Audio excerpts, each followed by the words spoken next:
After the Great War, the world was different. A profound sense of disillusionment settled over those who had survived. They had seen the horrors of modern warfare. They had witnessed destruction on a scale never before imagined. The old certainties, the beliefs in honor, glory, and patriotism seemed hollow. Gertrude Stein, a writer living in Paris, gave this group a name. She told a young Ernest Hemingway, "You are all a lost generation." The term stuck. It perfectly captured the feeling of being adrift in a world that no longer made sense. They were searching for new values in the ruins of the old. The lost generation refers specifically to the young people who came of age during or just after World War I. Many were American writers and artists. They flocked to Paris in the 1920s. The city was a haven, a place of artistic freedom and cheap living. Here they could escape the more rigid and conservative society of the United States. They gathered in cafes and salons, they debated ideas, shared their work, and drank heavily. They were trying to process a shared trauma. They were trying to find a new way to live, and a new way to write about their experiences. This feeling of being lost was not just about geography, it was a spiritual and moral crisis. The war had shattered their faith in the institutions they were taught to revere. Governments had led them into a senseless conflict. Traditional values had failed to prevent the slaughter. They questioned everything. They looked at the booming materialistic culture of America's roaring 20s with suspicion. They saw it as shallow and empty. They felt like exiles, whether at home or abroad. Their art became a way to explore this deep sense of alienation and search for meaning. These writers were pioneers. They were tasked with creating a language for a new modern consciousness. The ornate, confident prose of the 19th century could not describe the shell-shocked reality of the 20th. They needed a style that was as stark and fragmented as their worldview. They felt disconnected from the past and uncertain about the future. This internal struggle became the central theme of their work. They were a generation that had lost its innocence, and in doing so, they found a powerful new voice that would change literature forever. At the heart of this movement were several key figures. Their names have become legendary.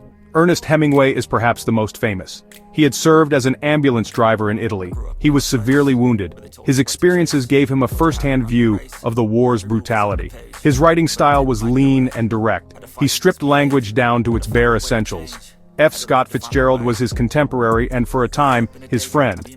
Fitzgerald did not see combat in the same way, but he captured the frantic, desperate energy of the Jazz Age. He wrote about the glamour and the deep sadness that lay just beneath its surface. Many other voices contributed to this literary chorus. John Dos Passos created sprawling experimental novels. He used techniques like newsreels and stream of consciousness. He wanted to capture the chaotic experience of modern American life. E. Cummings, a poet, also served as an ambulance driver and was imprisoned. His poetry broke all the rules of grammar and syntax. It reflected a world turned upside down. These writers, along with others like Archibald MacLeish and Hart Crane, formed a community. They were bound together by a shared moment in history and a desire to make sense of it through art. Their personal lives were often as turbulent as their writing. They wrestled with alcoholism, broken relationships, and the psychological wounds of war. Hemingway's stoic, masculine persona hid deep insecurities. Fitzgerald's life with his wife, Zelda, was a whirlwind of parties and despair. Their personal struggles fueled their creative work. They wrote what they knew. They documented the search for love and purpose in a world where both seemed fleeting. Their stories were not just fiction, they were intensely personal reflections of their own damaged lives, making their work feel raw and incredibly honest. Though they often gathered in Paris, their focus remained on America. They were its most insightful critics. They saw a country grappling with immense change. Industrialization, consumerism, and social upheaval were transforming the nation. The Lost Generation writers held up a mirror to this new America. They exposed its contradictions and its loss of direction. They were exiles looking back at their homeland. This distance gave them a unique and powerful perspective.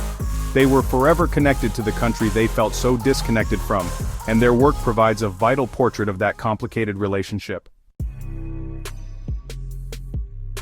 World War I changed more than just the writers' outlooks. It fundamentally altered how they wrote. The grand, eloquent language of the past felt dishonest. It could not convey the gritty reality of trench warfare or the psychological trauma of its survivors. In its place, these authors developed a new aesthetic. It was direct, unadorned, and stark. Hemingway, in particular, championed what became known as the iceberg theory. He believed the true meaning of a story should not be on the surface. It should lie beneath, implied but unstated. This created a sense of tension and emotional weight. The themes of their work were a direct reflection of their experiences. Disillusionment was the great overarching theme. Characters in their novels are often aimless wanderers. They are unable to connect with others or find a stable purpose. They drift through parties, travel across Europe, and engage in fleeting affairs, but they can never escape a feeling of emptiness. The war had taken something from them that could not be replaced. This sense of loss pervades their stories, creating a mood of melancholy and quiet desperation that was new to American literature. Another key theme was the failure of traditional values.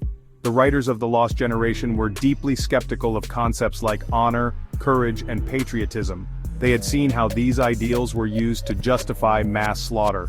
In Hemingway's A Farewell to Arms, the protagonist famously rejects abstract words. He says, "I was always embarrassed by the words sacred, glorious, and sacrifice." He found meaning only in concrete things, the names of places and numbers of regiments. This rejection of empty rhetoric was a defining feature of their literary rebellion against the old guard. This new style and focus required a new kind of hero. The protagonists of Lost Generation novels were not brave soldiers or noble gentlemen. They were often anti-heroes. They were flawed, wounded, and cynical. Jake Barnes in The Sun also rises is physically and emotionally scarred by the war. Jay Gatsby in The Great Gatsby pursues a dream that is ultimately empty and corrupt. These characters were relatable to a generation that felt similarly broken. They were not perfect, and in their imperfections, readers found a truthful representation of the modern human condition. The books produced by the Lost Generation are now classics of world literature. They offer a powerful window into a specific historical moment. Hemingway's The Sun Also Rises is the quintessential novel of the era. It follows a group of American and British expatriates as they travel from Paris to Pamplona. They drink, they fight, and they search for authentic experiences to distract them from their inner pain. F. Scott Fitzgerald's The Great Gatsby explores the dark side of the American dream. It shows how the pursuit of wealth and status can lead to moral decay and tragedy. These novels were more than just stories, they were cultural documents. They captured the spirit of the 1920s with stunning clarity. From the smoky jazz clubs of Harlem to the sun-drenched cafes of Paris, their settings were vibrant and alive. John Dos Passos's USA trilogy is a monumental attempt to paint a portrait of an entire nation. It weaves together the lives of fictional characters with historical figures and news headlines.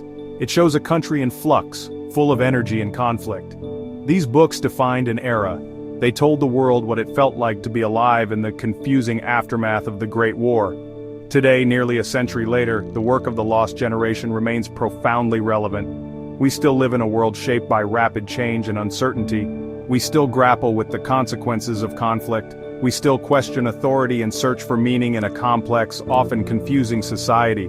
The feelings of alienation and disillusionment that these writers explored are not confined to the 1920s. They are timeless human experiences. Young people today, facing their own unique challenges, can find a reflection of their own struggles in these century-old stories. The ultimate legacy of these writers is their honesty. They refused to look away from the difficult truths of their time.